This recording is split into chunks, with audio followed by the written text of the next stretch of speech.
Post-acute care is a challenge. Patients want to get out of the hospital and back to their homes, but care transitions can be challenging and sometimes result in a hospital readmission. That's a disappointing and costly outcome. Today's guest, Brian Lobley, is CEO of Tango, which helps patients get quality care at home. I'm eager to learn how it's done. Hi, everyone. I'm David Williams, president of strategy consulting firm Health Business Group and host of the Health Biz Podcast, a weekly show where I interview top healthcare leaders about their lives and careers. If you like this show, please subscribe and leave a review. Brian, welcome to the Health Biz Podcast. Thanks for having me, David. I want to talk about what you're up to now, but first, let's wind the clock back. I'd love to hear a little bit about your background, your upbringing, any childhood influences that have stuck with you through your career. Oh, well, a lot of childhood influences. So I was born and raised in Philadelphia. I'm actually calling you from here in Philadelphia right now as well. So spent most of my life here, although Tango is headquartered out in Phoenix. So kind of doing the warm weather jaunt when necessary as well. Spent most of my life in healthcare. So worked for the Blues. So I was chief operating officer at Independence Health Group, was a Blues plan in the Philadelphia area. But I would say a lot of my influences are kind of the Philadelphia story, raised in a city and blue collar and influenced a lot by my sports teams, the good, the bad, and the ugly, as you think about the Eagles, Phillies, Sixers, Flyers, et cetera. So diehard sports fan and kind of, in some ways live and die with how successful or unsuccessful my Eagles are. So that's probably still one of the big influences for me. Sounds good. Now, does it live up to its city of brotherly love reputation, or is that just what people from outside Philly call it? Nah, it lives up to it. City of brotherly love and sisterly affection, as we've added in. So nice. Yeah, it still holds true today. Yeah, very good. Now, they say it takes two to tango, so you got to be in Philly and out in Arizona at the same time. Maybe exactly. That's the reasoning for that. Good. Now, what did you do after after high school? In terms of education? I went to college at Lehigh University. So I was an engineer, just about an hour and a half north of Philly. One of the rare people started in the business school, then transferred into the engineering school. And the dean of the engineering school said, we're usually having the reverse conversations. Yeah. Why do you want to become an engineer? But, I'm an analytical kind of zeros and one guy at my heart. So did industrial engineering, which had, kind of a more of a business tilt than say like mechanical or civil engineering. So then did a quick IT consulting stint after college, moved to DC, loved my time there, worked for a company called American Management Systems, was working on federal government for projects, but, kind of home called, wanted to come back to Philly and started at Independence Blue Cross, way back in 2001 as an analyst, just kind of built my career from that point forward. Sounds good. And what was it like at Independence? I mean, they're like big Blues there, big influence.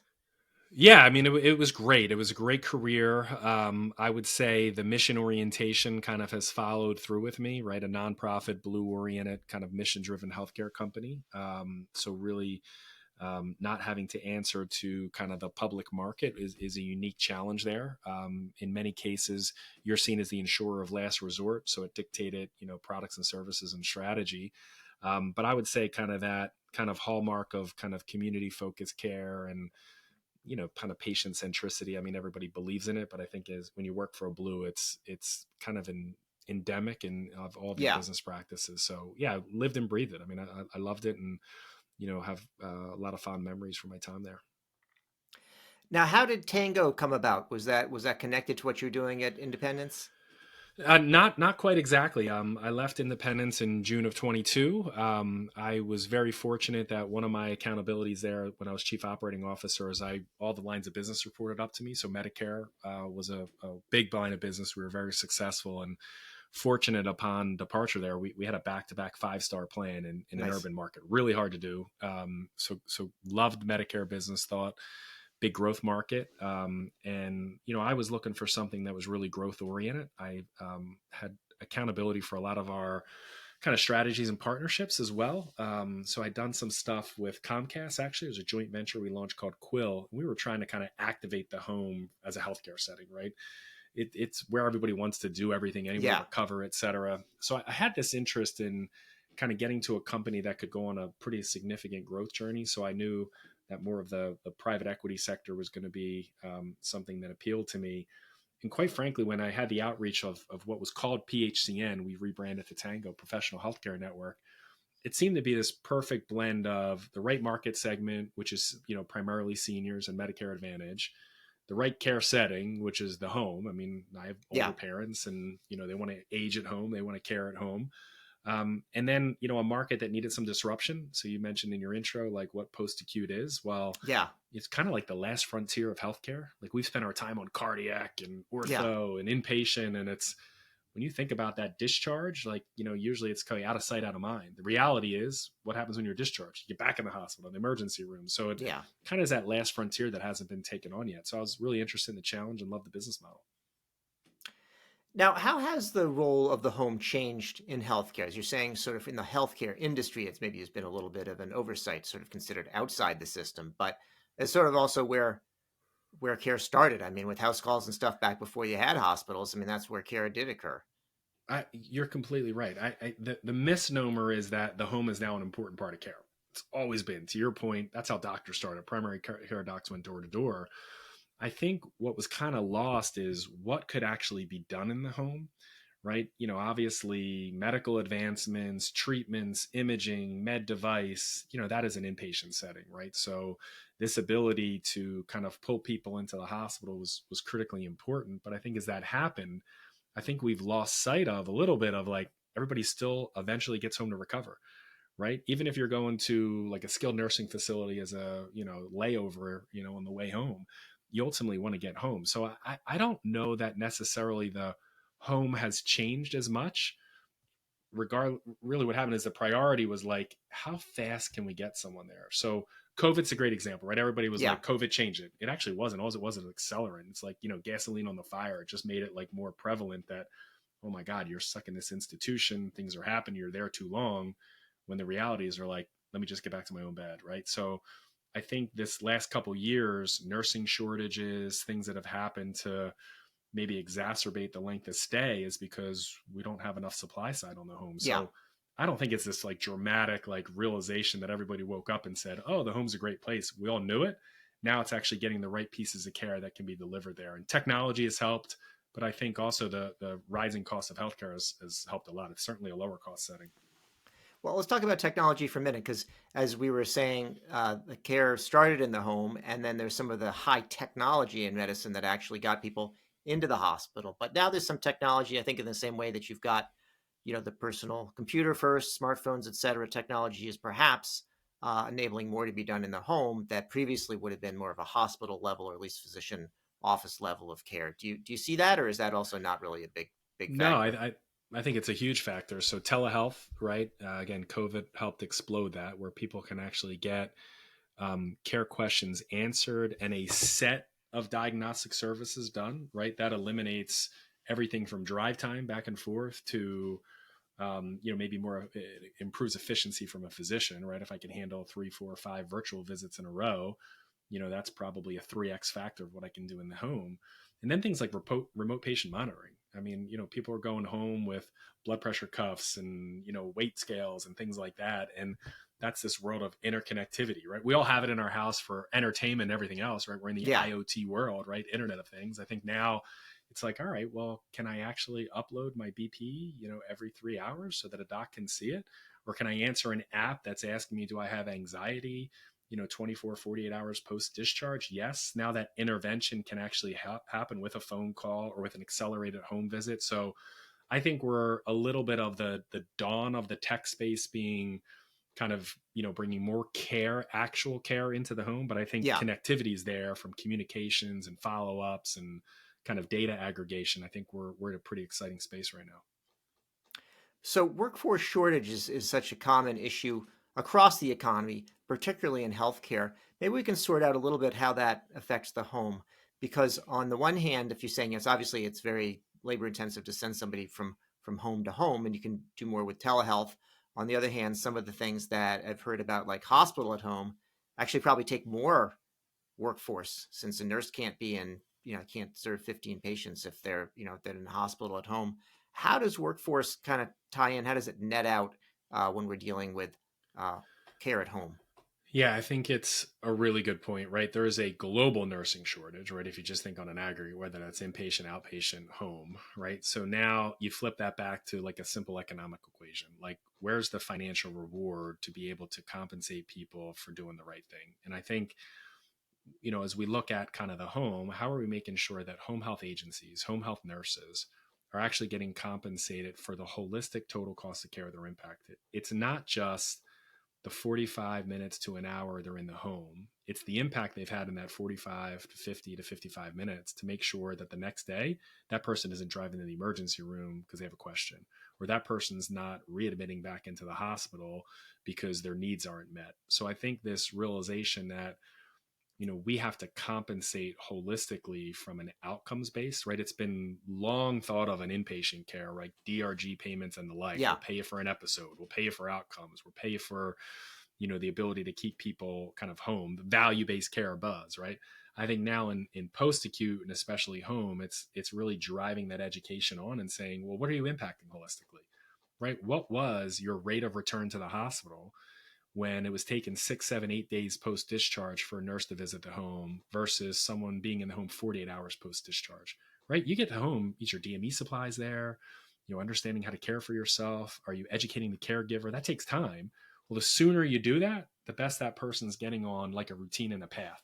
So I think on a workforce side, it's really making sure the equation's balanced, right? Inpatient care, critically important, right? Surgeries, et cetera, but extending that through to the kind of the whole continuum of care. It's really making sure everybody understands what's an episodic cost and how do we pay for it? How do we make sure we're reimbursed for it? I think that's the secret sauce that everybody in post acute is trying to solve right now.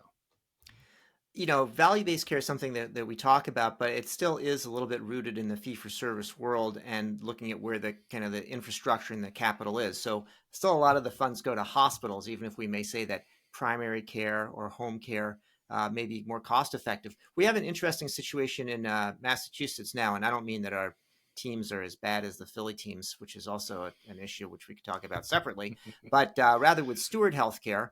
There's this concern because of Steward's financial problems that all these hospitals are under stress and everyone's looking how to save them.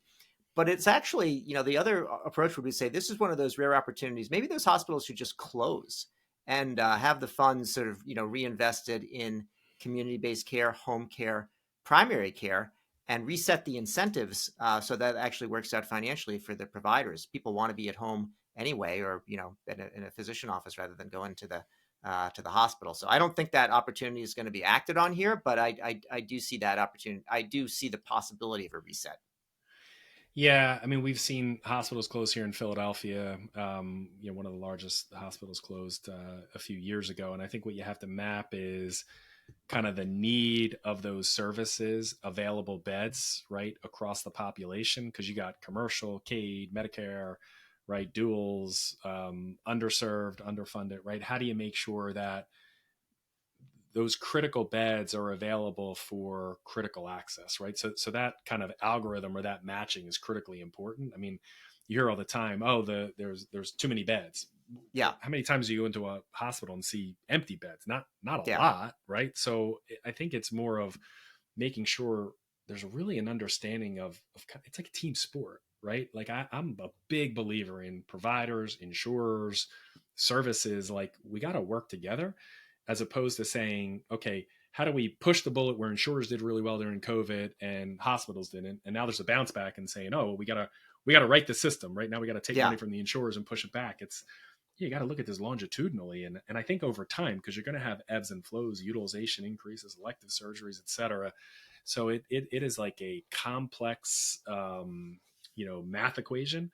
So I don't think you can just point to and say, oh, there's too many beds because they're financially constrained. It's like, well, what's the root cause of the financial constraint? Is it reimbursement because this hospital is serving more of the underserved and the reimbursement's lower versus a suburban hospital that's having higher rate because the demographics are, wealthier? It's a complex economic equation, and I think it has to be looked at holistically. Fair enough.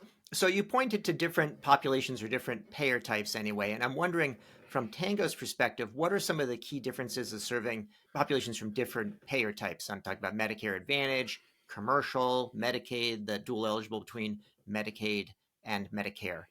Yeah, it's really what we look at as a population and what's the percentage of home health use within that subset of a population. So if you think about Medicare Advantage, right, 65 and over, you're going to have the highest usage of utilization within that population of home health. Typically, we like to see a number between 6 and 8% of the population is using home health services for MA. That increases a little bit when you get to duals, because you're seeing a higher risk patient, most likely polychronic, right? And they're going to be probably at the 10%, kind of utilization or above.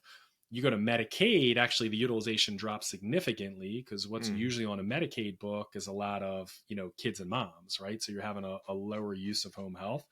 And then commercial, probably is the kind of the last mile of pretty low utilization if you're thinking yeah. about a total book of a large self-funded employer, right? There's not a lot of home health usage. So we prioritize kind of Medicare and duals as our primary impact because we can Yeah. manage a larger population. Then I would say Medicaid, and then duals. But we can go in and activate a market because it's, you don't want to have like duals managed over here and Medicare managed over here. Ideally, you're managing a market together, but this is certainly primarily a senior and duals, kind of problem today. We hear a lot about patient engagement in healthcare. And what does patient engagement mean when we're talking about home health?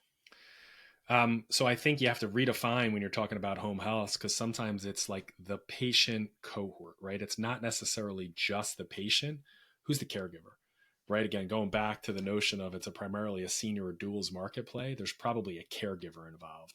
So how do we think of a care circle and are we engaging both the patient and who's the primary caregiver so they're understanding what's available to them, what resources do they need, how frequently do they need those resources, and what's available to them kind of outside the visit, right? A lot of things happen if a visit's on Monday and the second visit's on Thursday. What happens on Tuesday and Wednesday? Like, what's the release valve? What's the call? Like, how do you coordinate supplies? So I think kind of patient engagement takes a little bit of a broader term when you're talking about home, right? It's kind of who's all involved in that care. But then it's actually having communication, right? So, we've rolled out not only some calls that we make, but some virtual touch points with a messaging system so that we can communicate with that member real time, where if they need to access us, they can send a message in, or we'll do check-ins like, how are you feeling today? Things as simple as anxiety. And elevated anxiety could lead to an emergency room visit. So how do we get out ahead of that? So I think it's, in engaging the patient is making sure you're communicating, making sure you're available, but then making sure who's also around the patient. What's the home look like holistically? And it's look, easier said than done, right? As you think about who the patient is dealing with on a Tuesday, it might be different than a Wednesday, right? Maybe the daughter's there on Tuesday and the next day it's son, and probably daughters are taking better care of their moms than sons, right? So we have to kind of play that dynamic as well. Got it. Who do you think about as your customer for Tango? First and foremost, it's a payer. So we go to a payer and say, we'll deal with post-acute. Like, we'll activate the home. So we'll be fully delegated. So we take accountability for claims, for network, for utilization management. We're one-stop shopping, right? We'll say, we'll make sure we get home health and increasingly post-acute taken care of. But and then in the same way, we go to our providers and we enable them. So we're kind of like the anti-convener. We say our play is Yeah. enablement, right? We want to enable payers and providers. So it's important that we understand what the provider's capability is in a market. Maybe there's a really great wound care provider. It's a complex, post-discharge case. Well, we want to make sure that patient is getting seen by someone with the right wound care expertise. Or other thing is availability, right? The most important thing I talked about earlier is getting that patient seen in the first 24 to 48 hours. So who has availability? So we're looking at acceptance rate. So when we go into a market, we understand the provider's disposition, and even these national providers, right? They're different in the Northeast than they are the Southeast. They're different in urban versus rural. So while our primary financial customer is the payer, we really think of our partners as the providers as well. Got it. So you mentioned before that the company's name has changed to Tango, and why make that branding change, and what is Tango meant to evoke? Yeah, so former company PHCN, Professional Healthcare Network, legacy markets were more focused on kind of the traditional utilization management model. And kind of Tango signified kind of this new era of enabling value-based care. So we wanted a new brand to connotate kind of where we see the market moving. And this idea of enablement, right? We wanted an action-oriented word that says, like, we're here to partner. So look, naturally, you said it earlier, where it's two takes two to tango, right? So we're having that conversation, like, it's not just us, like we need someone on the other side to partner with us. So there's a little bit of the play on the word there as well. We also wanted something that was memorable, right? What's something that you can say, oh yeah, Tango's in market. That's great. If we're sitting in discharge planning, ooh, Tango, yeah, we like them. We know what they can go serve us versus, something that's a nebulous acronym. No, it sounds good. You just have to make sure not to step on your partner's feet, I guess, is the only exactly right. The only Gotta drawback. be delicate toes. Good. So my last question, Brian, for you is whether you've read any good books lately, anything that you would recommend to our audience. Oh, great question. I am a self-subscribed escapist reader, right? So I'm reading articles all week from a business standpoint. I'm reading, trend reports and all that. So I like a good escape book. So I'm a big fan of the Mitch Rapp series. Vince Flynn, who passed away and has a writer finishing off. So I think the last book I read, which was probably a couple weeks ago, is the latest in the Mitch Rapp series. So it's good, fun escapism for me. Excellent. No, that sounds good. I think most people need that. Not everybody finds it. They sometimes find themselves back on the phone doom scrolling when they should be try to avoid it. I can go out in the social media log, but I'm trying to get some distractions there too. Great. Well, Brian Lobley, CEO of Tango, thank you for joining me today on the Health Biz Podcast. Thanks so much for having me. Appreciate it. You've been listening to the Health Biz Podcast with me, David Williams, President of Health Business Group. I conduct in-depth interviews with leaders in healthcare business and policy. If you like what you hear, go ahead and subscribe on your favorite service. While you're at it, go ahead and subscribe on your second and third favorite services as well. There's more good stuff to come, and you won't want to miss an episode. If your organization is seeking strategy consulting services in healthcare, check out our website, healthbusinessgroup.com.